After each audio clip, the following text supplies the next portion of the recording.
Welcome to my investor. इस video में बात करेंगे VBL Varun beverages limited stock के बारे में। फंडामेंटली काफ़ी स्ट्रॉन्ग स्टॉक है। क्वार्टर 3 के नंबर्स की बात करें तो ईयर ऑन ईयर बेस पर 40% का उछाल हमें इसके प्रॉफिट में देखने को मिला। उसके बावजूद 10 फरवरी के बाद से इस स्टॉक में 6% की गिरावट हो चुकी है। ये स्टॉक मैं कहूँ तो ऐसा स्टॉक है लॉन्ग टर्म का, जिसमें लोग इंतज़ार करते हैं कि कब इसमें सही समय पर एंट्री बने, कब इस प्राइस में हमें गिरावट देखने को मिले, हम इसमें एंट्री कर सकें। यहाँ पर अगर किसी ने अपने डिसीजंस लिए हैं हाई पे बाई करने के, तो पहली एवरेजिंग 567 पे उसने कर ली होगी और दूसरी एवरेजिंग वो 380 की रेंज में वेट कर रहा है कि अगर प्राइस गिरता है तो मैं 380 पे अपनी एवरेजिंग करूँ। अब मैं ऐसा क्यों कह रहा हूँ इस स्टॉक के बारे में, तो यहाँ पर आप इस स्टॉक को देख रहे हैं कि स्टॉक में यहाँ पे आपको गिरावट देखने को मिल रही है और 2024 में ये स्टॉक इस तरीके से साइडवेज कंसोलिडेट कर रहा था।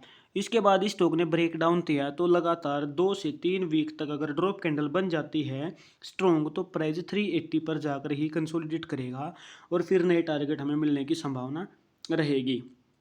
अगर मैं इन कैंडल्स को मंथली टाइम फ्रेम में कन्वर्ट कर दूं तो आपको इस स्टॉक का जो रिटर्न है वो समझ में आ जाएगा। यहाँ पर आप इस स्टॉक की परफॉर्मेंस देख सकते हैं। यहाँ पर 2017 के बाद से कंटिन्यू, ठीक है। और ये स्टॉक प्राइस अगर आप लॉन्ग टर्म के डिसीजन लेते हैं 5 साल 10 साल, तो यहाँ पर मूविंग एवरेज 50 के पास में मंथली टाइम फ्रेम की कैंडल पहुँची ही नहीं है।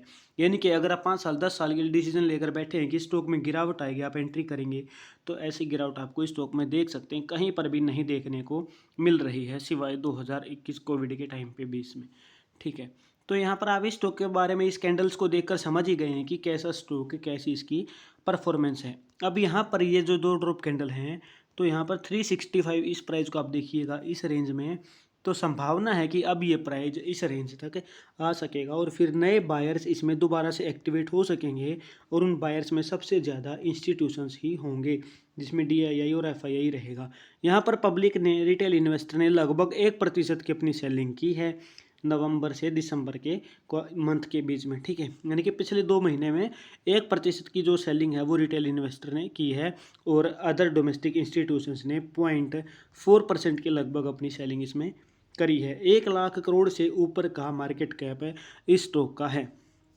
अब वीकली टाइम फ्रेम में दोबारा आ जाते हैं और यहाँ पर ये प्राइस रेंज आपको 380 दिख रही है। यही price range monthly time frame के अकॉर्डिंग भी मूविंग एवरेज 50 की है। तो यानी कि लगभग प्राइस रेंज सेम ही है कि अगर प्राइस आकर इसी रेंज में कंसोलिडेट करता है तो फिर यहाँ पर नए डिसीजंस लिए जा सकते हैं, ठीक है। तो मुझे उम्मीद आप मेरी वीडियो से काफ़ी चीज़ें समझे हैं कि हाँ, ये स्टॉक फंडामेंटली तो स्ट्रॉन्ग है, टेक्निकली भी इसकी परफॉर्मेंस स्ट्रॉन्ग है और इसमें जो नए इन्वेस्टर्स वो एक्टिवेट होंगे वो इस रेंज में आकर होंगे।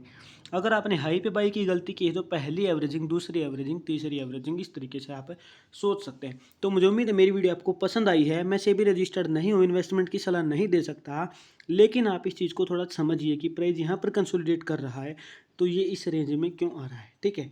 तो इस वीडियो में इतना ही। अगर आप मेरे चैनल पर नए हैं तो चैनल को सब्सक्राइब करके ज़रूर जाएं। Thank you very much.